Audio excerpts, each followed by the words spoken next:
Jabulani Khumalo praises the ANC for ousting Zuma and turns back to the MK party leadership. Please do well to subscribe, like and share as we go into the details.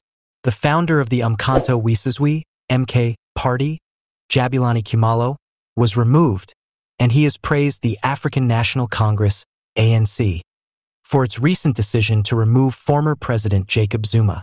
Khumalo called the action a necessary step in purging the party of elements that he claims have undermined its integrity when he made the announcement to media on Tuesday. Khumalo, who was controversially ousted from the MK party leadership last year, expressed pleasure with the ANC's unwavering position against Zuma. It's about time Zuma was kicked out. According to Khumalo, his acts have undermined the values that the African National Congress, ANC, and the larger liberation struggle upheld. A possible return was hinted at by the former MK party leader's declaration that he intended to take back his place within the organization. "I am preparing to take over as MK party leader once again." Khumalo said that the party must abandon the corruption and self-serving objectives that have bedeviled it in recent years and return to its founding goal of fighting for the people. Khumalo's comments coincide with heightened political unrest in South Africa as different ANC and MK party factions compete for power. His possible return to the MK party leadership is expected to spark discussion and change the climate in the group. Although Khumalo's route to regaining his position as leader is still unclear, his vocal endorsement of the ANC's resolution to remove Zuma highlights the growing rifts in South Africa's political system. Once more, according to a recent event that SAP's Clement Manuthila reported, Tony Yengeni said that he had spoken with Jacob Zuma over a significant disciplinary ruling rendered by the ANC's disciplinary committee.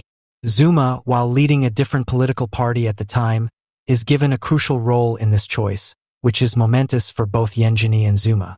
As Zuma considers the situation, the consultation raises possible consequences for the ANC, with Yengeni pointing out a 21-day appeals opportunity. Jacob Zuma is the leader of another political group, therefore his engagement begs interesting concerns about his continued relationship with the ANC. Opponents argue that Zuma's involvement in the appeals process could be intended to sow further division within the party. The public's response to Zuma's attitude has been mixed, with some speculating about his motivations and claiming that his actions are intended to sabotage the ANC's internal procedures. Both political observers and party members will be keenly watching the 21-day appeals process as events develop. This timeline is crucial because it leaves room for any objections to the ANC's decision, which might have a big impact on the stability of the party. The exchange between Zuma and Yengeni sheds insight on the intricacies of political allegiances, as well as the influence of previous leaders on the makeup of the party today. Social media responses reveal a wider apprehension over Zuma's intentions. While some see his engagement as an attempt to subvert the ANC, others see it as an essential step in correcting alleged inequities inside the party's disciplinary system. All eyes will be on how this scenario plays out and the choices that the parties concerned make as the deadline draws near.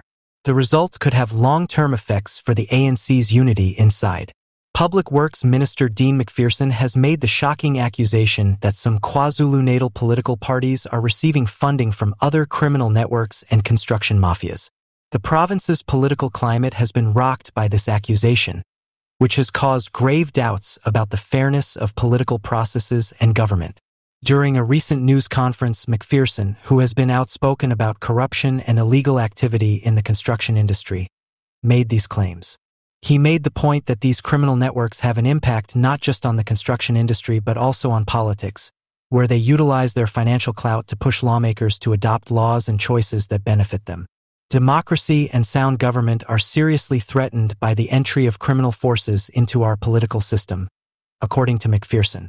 These mafias are trying to take over political parties in order to maintain their unlawful operations, in addition to upsetting the building sector with their extortion and intimidation techniques. In the construction industry, organized organizations that participate in illicit acts including extortion, intimidation, and bribery are referred to as construction mafias. These organizations often demand a portion of contracts and impose their will by violent measures. Their participation,